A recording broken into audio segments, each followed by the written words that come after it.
Hello, everyone. So in this presentation, I'm going to talk to you about my research activity. I'm going to focus mainly on my recent research, some recent projects, and towards the end, I'm also going to talk about some past projects and some future plans. The first thing I would like to talk to you about, the first project, has to do with tidal effects in neutron star binaries. And the reason I'm interested in this project is because through tidal effects in neutron star binaries, we can infer or we can study the dense nuclear matter equation of state. So this is an open problem in general in physics. The equation of state of cold dense nuclear matter is not known. Or rather, it is known at some low densities where we have heavy ion collision experiments on the Earth. And then our theory, that of quantum chromodynamics, that describes how matter behaves, essentially, can probe low or high densities through lattice QCD and high densities through perturbative techniques. So there is an area in the QCD phase diagram, as shown here, where we don't know how matter should behave. And this area is occupied by neutron stars. So this is an area of intermediate to high densities and low temperatures. So for this reason, people are studying neutron stars, are observing neutron stars. This is also one of the reasons people study and observe neutron stars. So in order to probe this region of the QCD phase diagram. Now, the way we can use tides in order to infer the properties of the neutron star equation of state is that if we consider two neutron stars orbiting each other, then if we consider them to be point objects, then we should get this black signal here. This is the phase of the gravitational wave. In this approximation, obviously, the neutron stars do not have any size, but if we consider them to have some size, then we should have tidal effects. And when we consider tides, some of the orbital energy of the system should also go into the tides. And as a result of this, the phasing of the gravitational waves changes. So we get this red dotted line here. So in other words, these finite size effects should be encoded in the gravitational wave phasing. And I'm going to describe a bit how. So some basic theory. The tidal deformability of an object is usually parameterized through the so-called love number. And this is a number that connects some multiple moment of the star with the corresponding harmonic of the tidal potential. And usually what people consider is the quadrupole moment, which has the biggest effect on the gravitational wave signal. And one can show that the love number depends on the equation of state, and in particular, it increases with equation of state stiffness. Stiffness basically means that if we have a stiff equation of state, we get less compact or puffier, bigger stars, which are thus easier to deform. The love number can be extracted directly from gravitational wave data analysis. So as we expand the gravitational wave phasing in a post-Newtonian expansion, the love number appears at fifth post-Newtonian order. So and it appears directly there, so we can extract it directly from the gravitational waves signal. This was already done, more or less, in the first direct observation of a binary neutron star with gravitational waves, GW 170817. Here the conclusion was that the equation of state must be on the softer end because the tidal effects were not, we couldn't observe so big, so sizable tidal effects. Of course, the sensitivity of the detector comes in here as well. So LIGO at the moment and Virgo do not have the necessary sensitivity to definitively say whether we can observe tidal effects or not. But surely this will be possible with next generation detectors and with more observations of binary neutron stars. Now, the problem here with this description is that the log number is defined through the so-called equilibrium tide approximation. So what that means basically is that we study the tides induced on the stars by taking a snapshot of the system on its orbit and considering this to be essentially we neglect any dynamical effects throughout the inspiral of the two stars and throughout the orbital evolution. So basically we study the tidally deformed star as always being in hydrostatic equilibrium. But this cannot be the case since, especially during the end of the inspiral, the orbital timescale and the inspiral timescale can be really fast, can be really big, really small, sorry. Then there should also be a non-instantaneous fluid response in this situation. And we should also, throughout the whole inspiral, we should also have oscillation mode resonances coming in.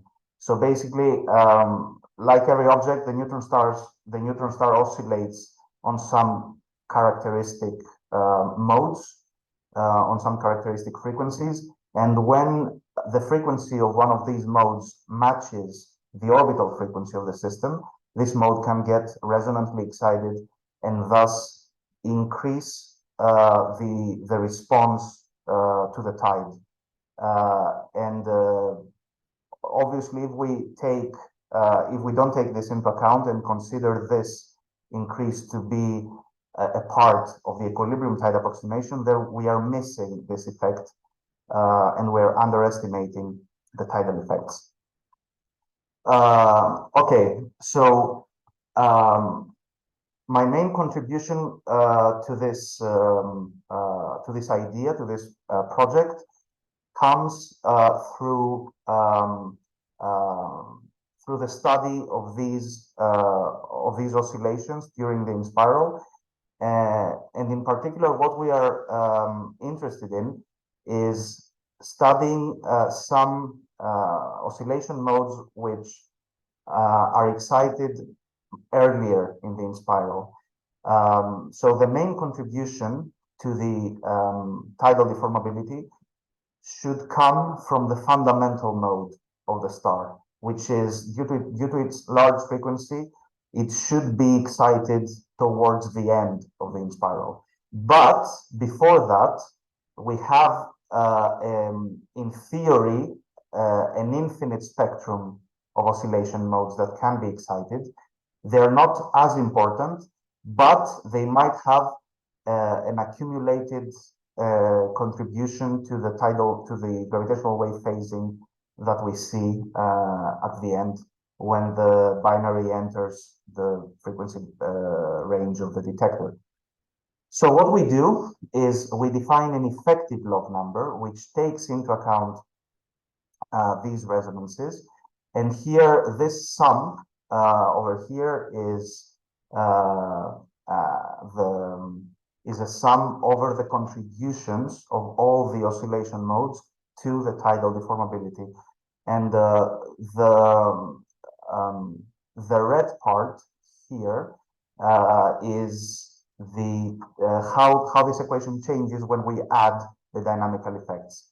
So if we don't have the dynamical effects, this is just a constant number throughout the inspiral, which you can also see here.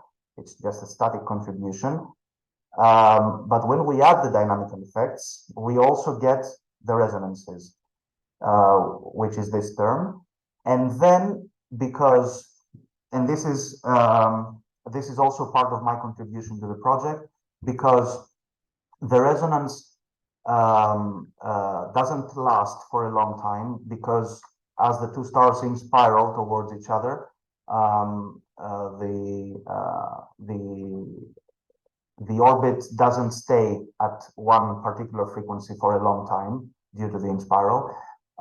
So this term cannot diverge in reality.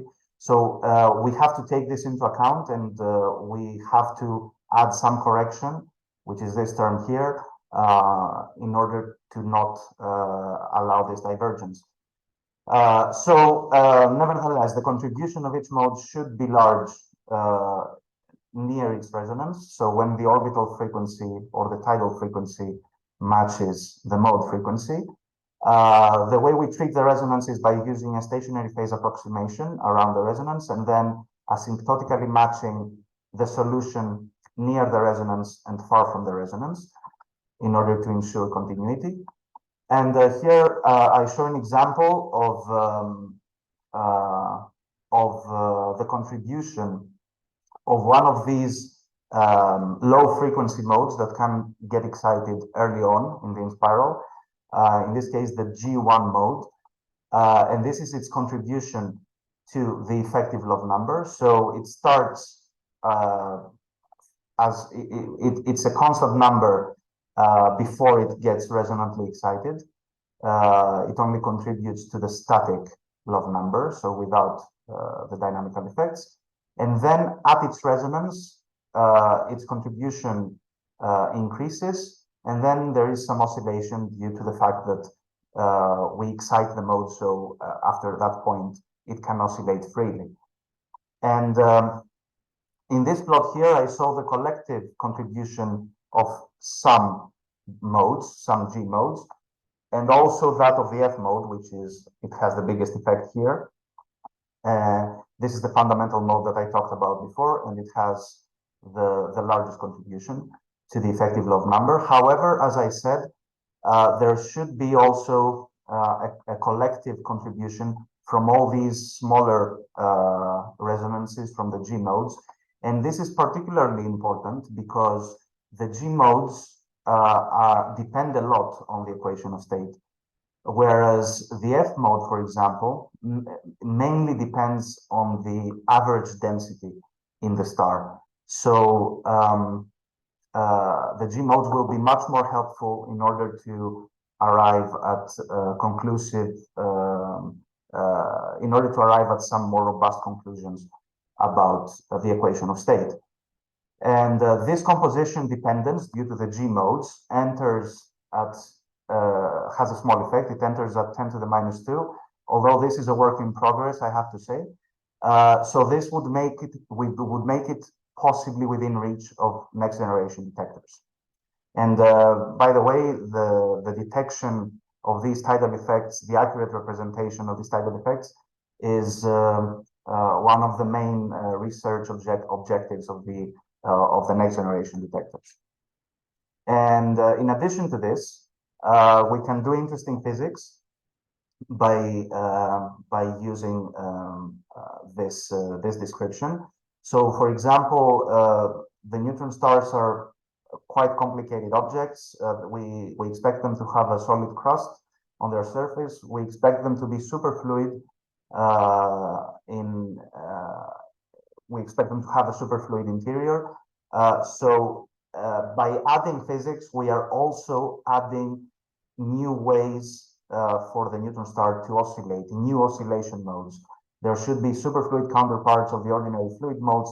There should be oscillation modes related to the presence of the crust. So here we show something similar with before, except now we are plotting the energy of the mode. And this is again the orbital distance. So we can see the resonances here again. The mode, the energy of the mode rises, and then the mode oscillates freely. Again, the largest contribution is made by the F mode.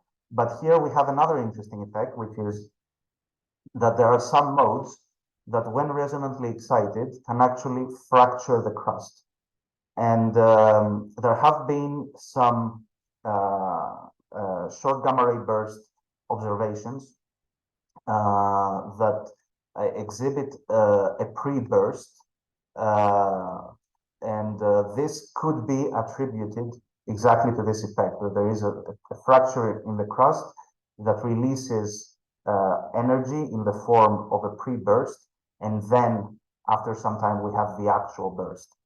And this would be an interesting observation to combine with the main burst and also the gravitational wave signal from a particular source. Now, another project related to tides, which is based on an idea that I had a few years ago, is the following. The idea is that, let's start with the energy deposited in the tide as the neutron stars orbit each other. So in this case, we should have an energy coming from the orbital evolution. So from the inspiral. So as the two stars approach each other, the tide grows. But then, if we can picture the tide on the star as a perturbation, then since the perturbed star is rotating due to the movement, due to the orbital evolution, due to the movement of the companion, the tide is also rotating. So this should result in the emission of gravitational waves. And one would expect that this emission of gravitational waves would lead to a dissipation, would have a dissipative effect on the tide. So as I showed in this article, what happens is that if the star is rotating faster than the two stars orbit each other, then the energy released in the form of gravitational waves from the tide leads to an instability. So it makes the energy of the tide grow more. And the instability criterion is essentially this: the star has to rotate faster than the orbit evolves, and it can be recast into this form. So this is the mass of the companion, this is the orbital distance normalized to the radius, and this is the angular velocity of the star. And the time scale of the instability can be seen here. So as you can see, the window of the instability, the part of the parameter space where the instability is actually active, is quite big. Here we plot here we plot the rotation rate of the star in terms of the orbital distance. So this time scale is slower than that of the inspiral, but still it can have accumulative effects on the gravitational wave phasing and the evolution of the orbital separation. And this is shown here. So the orbital separation has a term that is the point mass limit, if we consider the two stars to be point masses. Then we have a positive contribution from finite size effects, so from the tide. So if we add the tide, then the inspiral rate decreases, so the inspiral accelerates.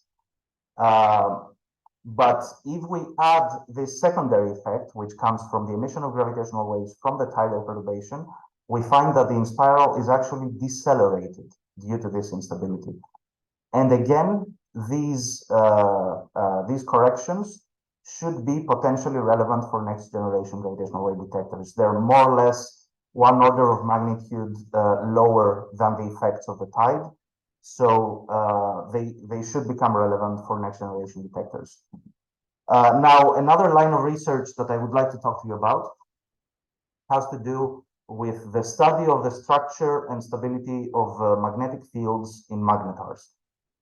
So this is a recent project which I started here in Alicante, where I am currently working.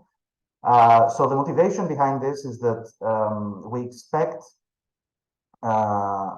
we expect from observations, for example, the NASA's telescope, NICER, has observed that the magnetic field of a neutron star should not have this basic dipole structure that we usually assume, but it should have a multipolar structure, a more complicated structure, with some hot spots on the surface of the star, etc.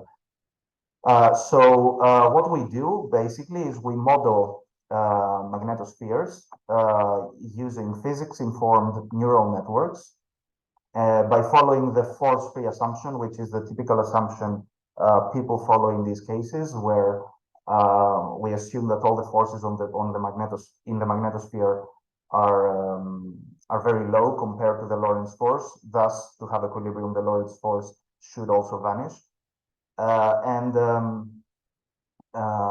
We have this condition. This is the force-free condition, and this parameter alpha here basically parameterizes, quantifies the magnetic field line twist.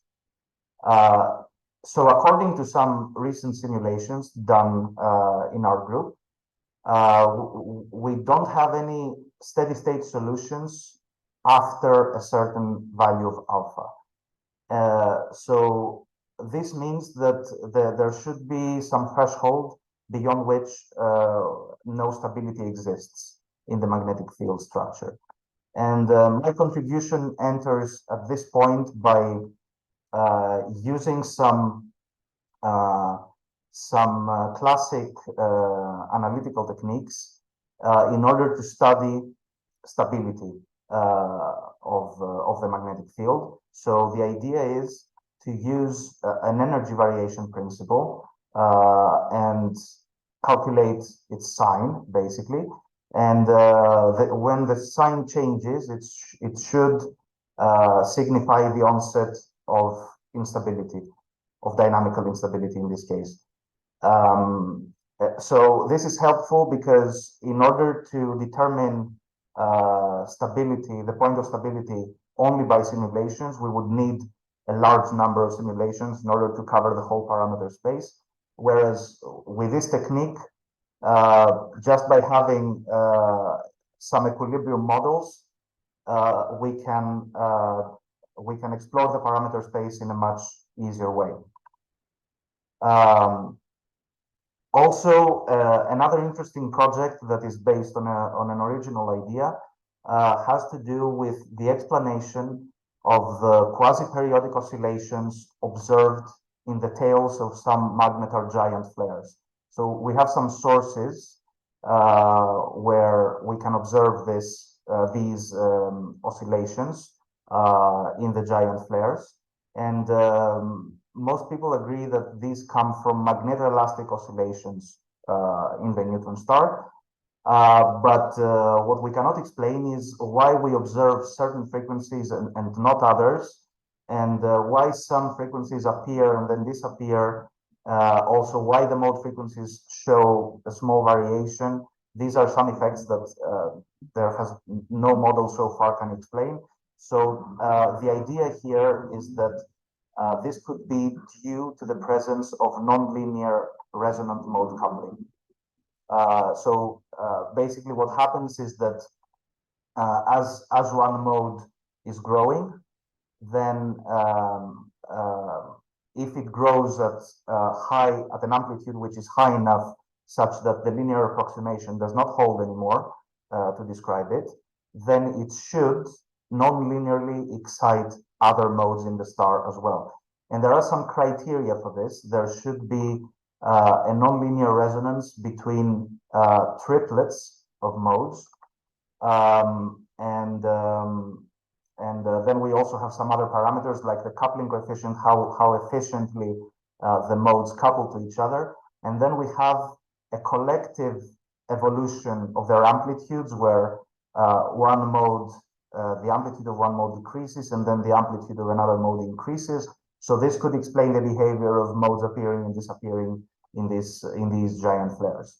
So this is also work in progress at the moment with a collaborator. Also, let me briefly talk to you about some past projects. The project I completed during my PhD studies had to do with the saturation of the F mode instability in neutron stars.